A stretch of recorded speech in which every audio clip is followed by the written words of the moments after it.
Kadang-kadang ada orang ketika mereka diet tujuannya supaya kolesterolnya turun. Begitu kolesterol turun sekali, ini cirinya. Kalau kolesterol terlalu rendah, kita akan sering menggigil. Saya ulangi, kalau kolesterol kita terlalu rendah, kita sering menggigil. Bagaimana ngetesnya kolesterol itu tinggi atau rendah kalau tanpa uji lab? Kalau masuk di ruangan ber-AC, kalau kita bisa di suhu 25 derajat Celcius, bisa tidur tanpa selimut, bisa tidur tanpa kedinginan, itu berarti kolesterol kita normal. Tetapi ketika kolesterol kita tinggi, kita minta suhu lebih dingin lagi baru bisa tidur. Jadi kadang-kadang ada orang tidak bisa tidur kalau tidak pakai kipas angin, tidak bisa tidur kalau tidak buka baju. Itu sudah salah satu ciri kolesterolnya dia pasti tinggi. Ini saya ajari ngecek kolesterol tanpa uji lab. Tetapi ketika jenengan tanpa pakai apa-apa tapi pagi-pagi menggigil kedinginan karena suhu sebenarnya biasa saja, itu sebenarnya kolesterol sudah normal. Tapi dampak sakit dari kolesterol itu bisa macam-macam. Gara-gara kolesterol bisa ke jantung. Gara-gara kolesterol bisa tensi menjadi tinggi, tekanan darah menjadi tinggi. Terus yang ketiga, gara-gara kolesterol kita itu bisa sakit asam urat. Asam urat, kolesterol, mah, itu penyakit sepele. Tapi saya katakan jujur, 3 penyakit ini tidak ada obatnya. Saya ulangi, 3 penyakit ini sampai hari ini kalau jenengan pakai obat medis, ini tidak ada obatnya. Karena itu saya selalu bilang kita harus hidup sehat di sini. Jenengan kalau mendengarkan saya waktu di radio, saya selalu tekankan untuk GHS, gaya hidup sehat. Kenapa kok ini penting sekali? Sekali orang kena kolesterol, seumur hidup dia terikat dengan obat.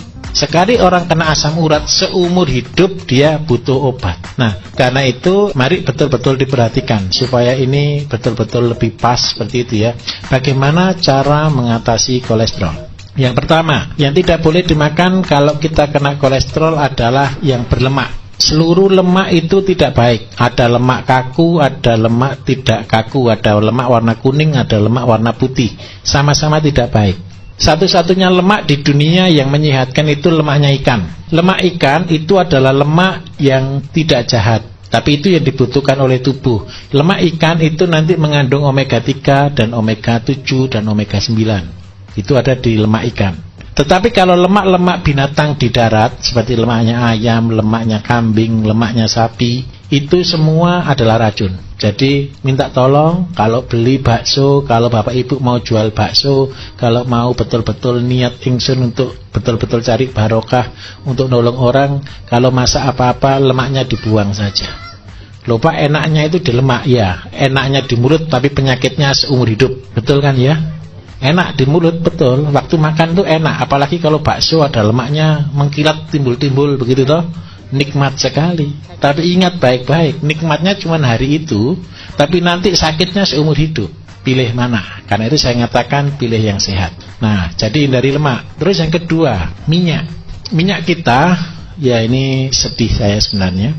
Kita Indonesia ini sangat tergantung dengan minyak. Karena apa? Memang makanan yang digoreng dengan minyak itu jauh lebih gurih daripada direbus ataupun dikukus ataupun dibakar. Tetapi ini triknya supaya kita tetap bisa menggoreng tapi tetap sehat. Jadi kalau menggoreng sesuatu harus sekali pakai. Kenapa kok sekali pakai? Saya kasih tahu Bapak Ibu cara buatnya minyak. Minyak yang kita konsumsi hari ini adalah minyak-minyak dari kelapa sawit. Minyak dari kelapa sawit itu minta maaf, saya kasih tahu ya, bukan dari kelapanya. Dan bukan dari, kalau kelapa itu kan ada sabut, ada batok, ada kelapa, betul ya? Bukan dari kelapa itu. Minyak kelapa sawit yang paling banyak sekarang ini dari janjangnya kelapa sawit. Sabut dan tali benang apa janjang. Kalau yang betul-betul minyak yang dari kelapanya itu mahalnya minta ampun. Tidak mungkin nutut kalau kita dijual. Jadi maaf saya katakan, kita ini konsumsi minyak yang paling jelek sekali. Karena itu harus dipanaskan di suhu 750 derajat baru keluar minyak. Suhu 750 derajat itu jenengan masukkan plastik ini masuk hilang. Jenengan masukkan apapun di dalamnya hilang. Itu racun tingkat tinggi. Karena itu kalau kita goreng pakai itu memang hari ini lebih cepat. Jenengan kalau ciri yang sudah tahu minyak kelapa zaman dulu yang hidup sudah di 3 generasi, jenengan bisa membedakan. Keripik zaman dulu dengan keripik zaman sekarang beda. Keripik zaman sekarang itu jauh lebih renyah dibanding dengan yang dulu. Kenapa kok bisa seperti itu? Karena minyaknya yang kita pakai ini minyak pemanasan tingkat tinggi 750 derajat. Kalau jenengan buat minyak kelapa sendiri itu suhunya maksimal cuma 200 derajat Celcius. Nah, apa yang terjadi ketika orang mengkonsumsi minyak dengan suhu tingkat tinggi? Yang pertama, penyakit kanker banyak, kolesterol pasti banyak. Bagaimana caranya aman? Kalau goreng sekali saja buang. Jadi goreng sekali saja buang itu bukan berarti sekali goreng langsung selesai, enggak. Kalau goreng jangan terlalu banyak minyaknya, begitu sudah selesai goreng langsung dibuang. Jangan sudah minyak itu sudah tidak sehat, jangan pakai minyak yang banyak, gorengnya berulang, yang sekarang dipanaskan, besok disimpan, disaring lagi, dipakai masak lagi, terus seperti itu. Jauh dengan cara seperti ini jangan kena sakit yang macam-macam. Pasti yang jelas kolesterol. Kenapa saya sering kali berkata hindari gorengan? Karena apa? Saya belum pernah orang jual gorengan minyaknya sekali pakai, pasti bangkrut. Betul?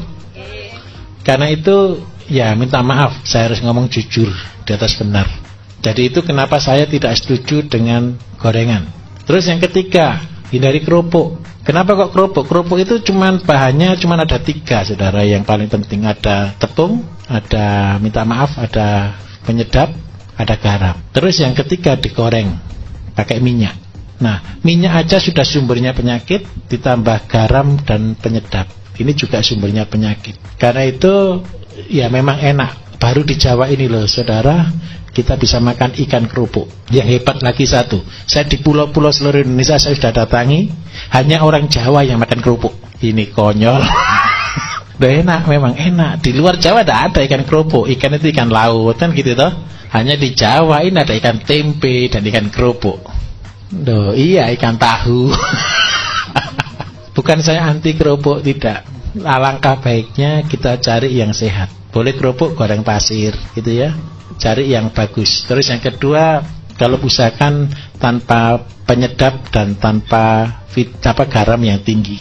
Nah, kolesterol itu penting. Jadi lemak, terus gorengan, terus sama kerupuk itu yang utama. Nah, setelah 3 ini kita tidak konsumsi, tapi kalau dulunya sudah terlanjur sakit, maka keraknya, lemaknya itu nempel di pembuluh darah. Ketika nempelnya di pembuluh darah itu sangat mengganggu untuk yang pertama adalah kelancaran peredaran darah. Ketika darah ini tidak lancar, maka penyakit mengikuti. Kalau kolesterolnya tinggi, biasanya asam uratnya ngikut tinggi. Kalau sudah asam urat dan kolesterol tinggi, maka tensinya ikut tinggi. Setelah tensinya ikut tinggi, tahu-tahu jadi stroke. Nah, kalau sudah terlanjur seperti itu, bagaimana cara mengobatinya? Yang pertama, kita harus banyak minum air putih. Kalau sudah tahu kena kolesterol, minum air putihnya betul-betul minimal 1,5 liter. Sampai kencing kita betul-betul berwarna bening, bukan berwarna kuning, bukan berwarna coklat. Kalau jenengan waktu pipis itu sudah warnanya kayak teh, itu betul-betul kondisi parah. Itu pasti kalau pipis sudah panas. Kalau sudah pipis sudah panas, itu sudah tanda kutip besok kalau kerja bawa air, kemana-mana sangu air, tidak apa-apa. Kayak anak TK lagi, tidak apa-apa, sangu air. Kadang-kadang kenapa? Bukan karena mahalnya air, malesnya beli air. Iya toh, kadang-kadang kan seperti itu kan.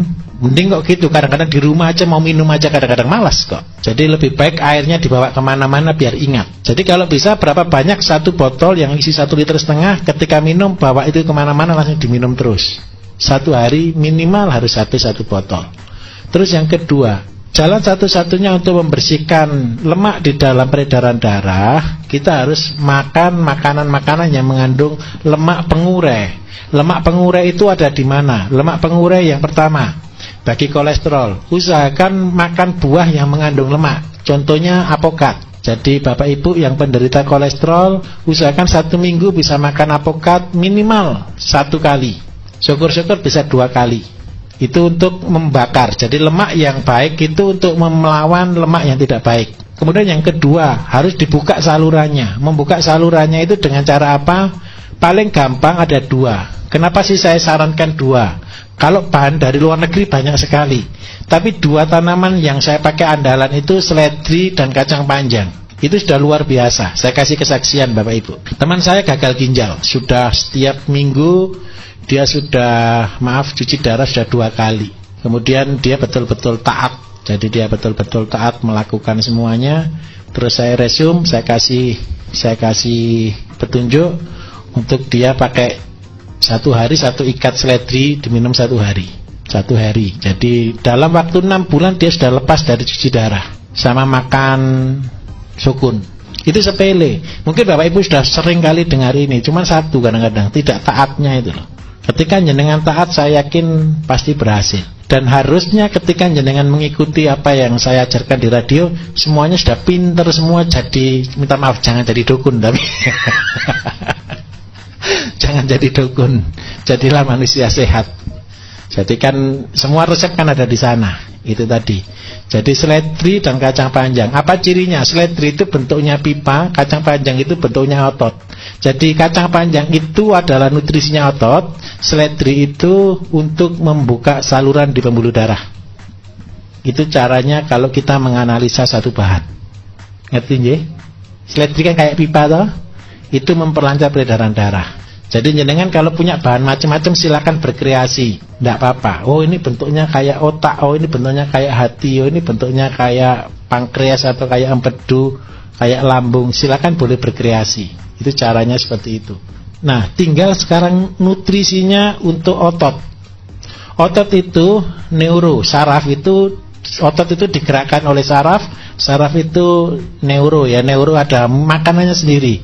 Apakah makanan saraf? Makanan saraf itu adalah vitamin B1, B6, dan B12. Itu adalah makanan saraf. Makanan saraf yang paling bagus ada di mana? Makanan saraf itu kalau kita beli vitamin B1, B6, B12 itu mahal. Tetapi kalau kita mau murah itu ada di dalam bekatul.